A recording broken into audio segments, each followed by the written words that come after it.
दोस्तों, welcome to my YouTube channel. कल मैंने एक वीडियो बनाया था जीडीसी असिस्टेंट प्रोफेसर को लेकर और उसमें बताया था कि उसमें कितनी सीटें हैं, उसका विज्ञापन कब आ सकता है और एग्जाम होने की संभावना कब है। नाउ इस वीडियो में हम बात करेंगे, उसमें कुछ अपडेट आई है और एक पेपर की जो न्यूज है उसमें अमर उजाला में ये न्यूज आया है कि जो ई अधियाचन है वो जो है अब भेजा जाएगा जितने भी कॉलेज हैं उन सब की तरफ से। तो ई अधियाचन क्या होता है? ई अधियाचन का मतलब होता है जो पदों का विवरण पहले हार्ड कॉपी के माध्यम से भेजा जाता था, जिसको अधियाचन बोलते हैं। अब उन पदों का विवरण क्या होगा, इलेक्ट्रॉनिक मीडियम से भेजा जाएगा, यानी कि पोर्टल पर डायरेक्ट जो है कॉलेज या जो महाविद्यालय है उनकी तरफ से अपलोड कर दिया जाएगा। इसको बोलते हैं ई अधियाचन। इससे क्या होता है, प्रक्रिया थोड़ी सी आसान हो जाती है और सरल हो जाती है।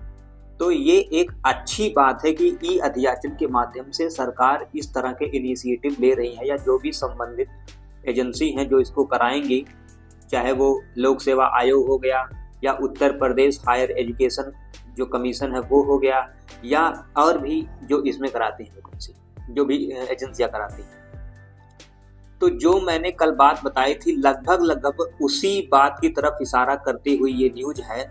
और ई अधियाचन की वजह से जो भर्ती अब फंसती हुई नजर आ रही है।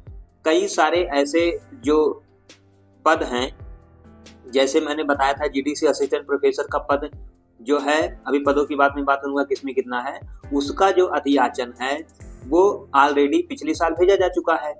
इसी तरीके से जीआईसी का, एलटी ग्रेड का, इन सब का जो पदों का विवरण यानी कि अधियाचन जो है वो पहले से ही भेजा जा चुका है। तो अब क्या हुआ है कि फिर से जो है जो उच्च शिक्षा निदेशालय है वो पदों का जो विवरण है उसके लिए इलेक्ट्रॉनिक मीडियम के माध्यम से ई अधियाचन मंगा रहा है।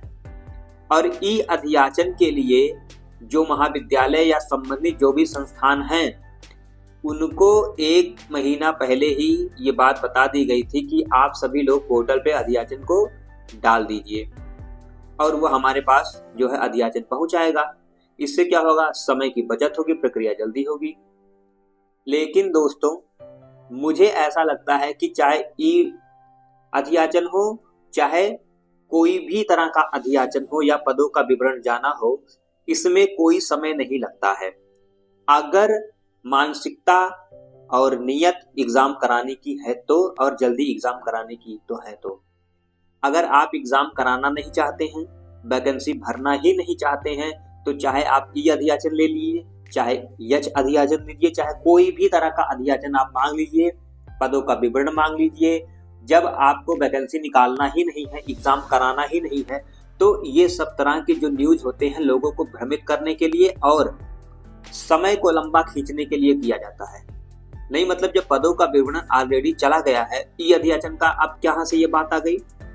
और ई अधियाचन का बात बता करके, ई अधियाचन की जो है बात कर करके वैकेंसी को खींचा जा रहा है। यानी कि तो वही वाली बात हो गई कि देख रहा ना विनोद कि ई रट करके अधियाचन को कैसे फंसाया जा रहा है और वैकेंसी को कैसे फंसाया जा रहा है। यही चल रहा है हमारे उत्तर प्रदेश में। न सरकार उनको भरना चाहती है, न सरकार इसमें कोई जल्दबाजी में है। आप जानते हैं 1 साल के बाद चुनाव है, अब उसके पहले हो सकता है वैकेंसियों का पिटारा खोला जाएगा और उसके माध्यम से फिर से वही जो है राजनीतिक नफा नुकसान को देखा जाएगा। यही होता है। तो दोस्तों, ये सारी उसमें जो चीजें हैं ये प्रक्रिया को क्या बना रही हैं, सरल बनाने की बजाय जटिल बना रही है। टाइम जो कम लगना चाहिए वो और टाइम लग रहा है। यानी कि देखिए 1 महीना चला गया, अभी तक ई अधियाचन जो महाविद्यालय या संबंधित जो संस्थान है उन्होंने भेजा ही नहीं है। कोई डर ही नहीं है, भेजे या ना भेजे, चाहे जब भेजे कब भेजे, कोई उसकी टाइमलाइन नहीं है। एक महाविद्यालय से पोर्टल पे अधियाचन का आना, कौन भेज रहा है कौन नहीं भेज रहा है, जब तक सबका नहीं आ जाएगा तब तक पता नहीं चलेगा कितने पद हैं। उसके बाद फिर वैकेंसी के लिए नोटिफिकेशन बनाया जाएगा, फिर उसको जारी किया जाएगा। ये सब उसमें काम है। लेकिन इसकी वजह से नोटिफिकेशन आने में अभी काफी टाइम लगेगा और एग्जाम होने में तो और टाइम लगेगा। ये जितनी भी वैकेंसीज है जो मैं आपको बता दूं, कल भी मैंने बताया था, जीडीसी, जीआईसी, LT ग्रेड, इन 3 की तो पदों का जो विवरण है पता है। इसके अलावा हायर एजुकेशन का जो असिस्टेंट प्रोफेसर है यूपीएचएससी का वो, प्लस टीजीटी पीजी की जो नई वैकेंसी आनी है वो, इनमें तो एग्जैक्ट पता ही नहीं है कितने नंबर है। हालांकि इसमें सीट बहुत ज्यादा, लेकिन एग्जैक्ट नहीं पता कितने नंबर है। तो इनका तो अभी आप, हमको लगता है 2025 में भूल ही जाइए, इतना आसान नहीं है। लेकिन ये जो 3 एग्जाम है, जीडीसी, एलटी ग्रेड और जीआईसी, जिनकी बहुत लंबे समय से बात हो रही है, वैकेंसी आई भी नहीं है। एलटी की वैकेंसी कब से नहीं आई है, जीआईसी की वैकेंसी कब से नहीं आई है, 4-5 साल होने जा रहे हैं, ठीक है। जीडीसी की वैकेंसी भी काफी दिन से नहीं आई है। तो इन सब के पदों का विवरण ऑलरेडी है, लेकिन फिर से अब ये नए तरीके का जो है बात चल रहा है कि ई अध्याचन, इसकी वजह से जो है वैकेंसी फिर से लंबा खींचेगी।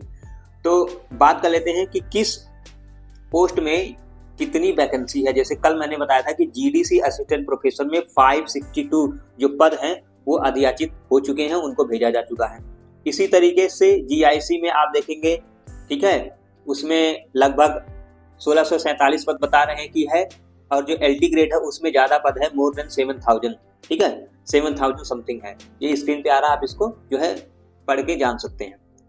इसके अलावा टीजीटी पीजीटी में अभी तक अध्याचन नहीं है, लेकिन बता रहे 20,000 से ज्यादा पद उसमें भी जो है दोनों को मिला के हैं। और इसी तरीके से हायर एजुकेशन का जो असिस्टेंट प्रोफेसर है, जिसको हम एडवर्टाइजमेंट नंबर 52 बोलेंगे, उसमें भी लगभग आप मान लीजिए 1600-1700 वैकेंसी से कम नहीं है।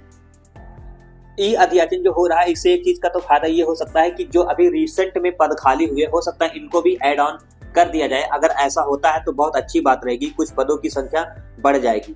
लेकिन वही है, फिर क्या होगा क्या नहीं होगा, सवाल वही है कि कब नोटिफिकेशन आएगा और कब इसका एग्जाम होगा। तो नोटिफिकेशन मैं आपको बता दूं, मई जून के पहले आने की संभावना बिल्कुल भी नहीं है।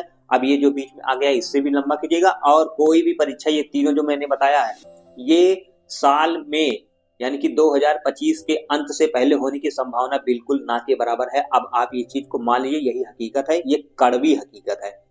नवंबर और दिसंबर के पहले तो हो ही नहीं सकता। और जिस तरीके से गवर्नमेंट का और सारी चीजों का जो रवैया रहता है, जो रिकॉर्ड रहता है, खासकर उत्तर प्रदेश में, मुझे तो लगता है कि 2025 में भी संभव नहीं है। लेकिन इस तरीके की निगेटिव बात नहीं करनी चाहिए, पॉजिटिव बात ही करनी चाहिए। आप लोग अपनी तैयारी करते रहिए, कभी भी धमाका हो सकता है वैकेंसी आने का, नोटिफिकेशन आने का। लेकिन जैसे मैंने बताया कि जो सारा ये चल रहा है तामझाम, इसकी वजह से समय आपका लंबा खींचने वाला है, ठीक है, लंबा खींचेगा आपका समय। लेकिन हम तो चाहते हैं कि जल्दी से वैकेंसी आए, जल्दी से जो है उसको भरी जाए, और जल्दी से जल्दी जो बेरोजगार हमारे नौजवान भाई बहन हैं वो जो है नौकरी पाएं। तो इस वीडियो में दोस्तों इतना ही। वीडियो पसंद आया है तो उसको लाइक करें और चैनल को सब्सक्राइब कर लें। पूरा वीडियो देखने के लिए बहुत बहुत धन्यवाद।